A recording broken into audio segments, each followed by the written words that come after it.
Assalamualaikum warahmatullahi wabarakatuh. Sekarang kita masuk ke pertemuan 6, materinya itu OOP atau Object Oriented Programming.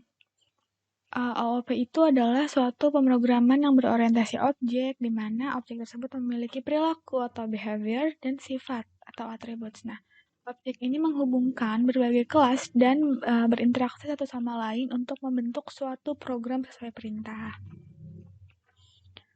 Terus ada method, itu dia sekumpulan statement atau statement program yang disatukan menjadi sebuah subprogram atau fungsi, dan dia itu diawali dengan tanda kurung kurawal buka dan diakhiri sama kurung kurawal tutup. Tuh. Kayak metode public static void main itu kan dia juga metode diawali, di dalamnya itu ada kurung kurawal buka terus diakhirinya sama kurung kurawal tutup gitu. Dan metode juga bisa diartikan sebagai untuk penjelasan bagaimana suatu atribut itu beraksi. Nah, di sini ada dua macam metode dan satu metode pengendali. Yang pertama itu ada metode class. Dia ini dapat dieksekusi walaupun tidak terdapat objek dalam kelas tersebut. Terus metode objek ini dapat dieksekusi sehubungan dengan objek tertentu, dan juga ada metode main yang kayak biasa yang kata metode utamanya Java yang public static void main. Lanjut, ada kelas. Kelas itu bisa diartikan sebagai cetakan ya, untuk menciptakan sebuah objek. Terus biasanya kelas itu ada dua komponen, yaitu deklarasi kelas dan juga body kelas. Nanti kalian bisa baca sendiri materinya. Terus di sini kalau kelas ini bersifat case sensitif. Jadi harus diperhatikan benar besar kecilnya huruf. Lalu ada objek, dia ini entitas dasar saat runtime. Objek ini bisa dibilang wujud dari kelas dan digambarkan dengan variabel atau metode. Gitu. Pada pemrograman berbasis objek dijadikan sebagai komponen utama dalam program. Objek menggabungkan data dan fungsi sebagai satu kesatuan. Lalu ada konstruktor, dia itu metode yang dapat digunakan untuk memberi nilai awal pada saat objek diciptakan. Jadi konstruktor itu dia cara mengomposisikan sebuah objek atau jika dia sebagai fungsi atau metode yang pertama kali dipanggil saat objek dibuat. Gitu. Nah, ciri dari konstruktor itu adalah namanya sama dengan nama kelas. Misalkan kita punya kelas mahasiswa, nah konstruktornya itu ada di dalam kelas mahasiswa dan nama konstruktornya juga mahasiswa gitu. Terus tidak mengembalikan nilai dan juga tidak boleh ada kata void di depannya, beda ya sama kelas. Nah, oke, di sini juga ada penjelasan tentang konstruktor, nanti kalian bisa baca materinya. Dan kesimpulannya itu PBO itu punya dua istilah, ada kelas, ada objek. Kelasnya itu dia, kalau misalkan kita bikin kue nih, kelas itu dia cetakannya. Objek itu kuehnya. Nanti kelas dan objek itu akan ada proses instansiasi atau membuat objek real dari kelasnya. Dan kelas itu untuk bisa membuat objek lain, kayak gitu. Kita langsung ke programnya aja ya. Oke, kayak biasa kita buka NetBeans-nya dulu. Terus kita bikin kelas baru di dalam project lab yang kemarin kita bikin di dalam search package latihan. Package latihan yang udah kita bikin, kita klik kanan di package, new, Java class. Terus kelasnya kita bikin kelas mahasiswa. Terus kalau udah kita finish. Nah, di sini udah ada ya mahasiswa.java, di sini package di dalam package latihan. Oke, di sini untuk mempersingkat video, saya udah bikin codingan. Ini ada program hitung nilai mahasiswa. Pertama di sini itu ada kelas hitung.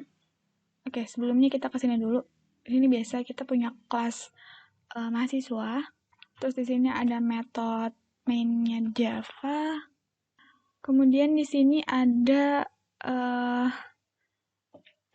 objek mahasiswa dari kelas hitung. Jadi kita kan di sini punya kelas hitung nih. Ada kelas hitung, di dalam kelas hitung tuh ada atributnya, yaitu ada string nama, matkul, ini variabel ya, ini variabel, ini tipe data, terus ada variabel UTS sama UAS dengan tipe datanya double. Nah, terus sini ada public double score ujian. Di dalamnya itu dia punya atribut total dengan tipe data double. Terus total itu rumusnya 0,7 dikali UTS plus 0,3 dikali UAS. Nanti dia akan mengembalikan nilai return total gitu. Nah, di sini, ini nih untuk penjelasannya. Jadi di sini kita membuat objek mahasiswa dari kelas hitung. Dari kelas hitung, kelas SAS dong. Kelas hitung. Nah, sebenarnya ini juga udah jadi objek. Objek yang ini tuh sama kayak kelas yang ada di sini, yang ada di atas. Nah, ini kan kelasnya hitung, berarti di sini objeknya juga hitung. Nah, ini di sini bisa disebut sebagai identifier juga. Nah, terus kalau ini dia itu memberikan nilai untuk objek mahasiswa.nama yaitu Elia ya kan. Terus kalau yang ini berarti dia bikin ngasih nilai untuk objek mahasiswa.matkul yaitu AP1. Nah, matkulnya ini dari kelas hitung, ya kan? Sedangkan mahasiswanya dari objek yang udah kita bikin di sini. Hitung mahasiswa sama dengan new hitung. Terus di sini juga sama UTS kita kasih nilai 90, terus UAS.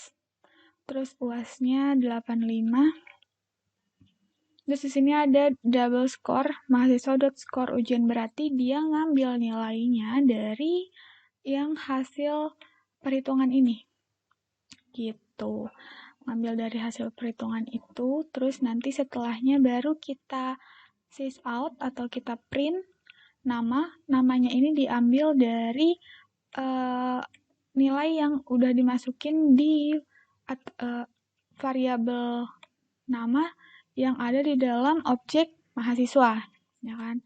Ini juga sama, ngambil nilai dari variabel matkul yang ada di dalam objek mahasiswa, dan ini juga total nilai ngambil dari skor. Skor yang mana nih? Skornya yang ini nih, dari objek skor, gitu. Kalau udah, kita run.